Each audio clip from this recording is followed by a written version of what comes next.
آیا وقتی که روزه باشی پابجی بزنی روزه باطل میشه؟ خب شما اگر در این ماه مثلا به جای بازی مثلا بیاید اینو قرآن گوش بکنید، این یک ماه مثلا فرصت از این اوقاتش استفاده بکنید، خودتان را مشغول بکنید به یک کار مفیدی، چی می شود؟ یک عبادتی، کتابی مطالعه بکنید، تلاوت بکنید، ذکر بخوانید. از نظر شرعی این کارهایی هستند که برای شما ماندگار هست. اما بازی هیچ گونه منفعتی نه دنیایی برای شما دارد و نه منفعت اخروی.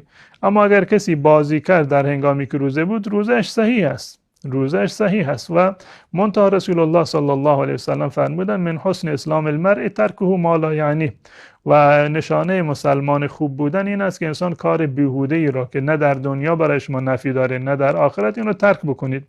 و سعی بکنید که خصوصا این ماه رمضان را که این تکرار شدنی نیست، این فرصت استثنایی هست که الله متعال به من شما داده، تا رمضان بعد معلوم نیست که چه اتفاقی بیفتد. سعی بکنید که این اوقاتش را با بازی نگذرانید، حداقل به اصطلاح تا جایی که ممکن هست برایتون از این وقت استفاده بکنید.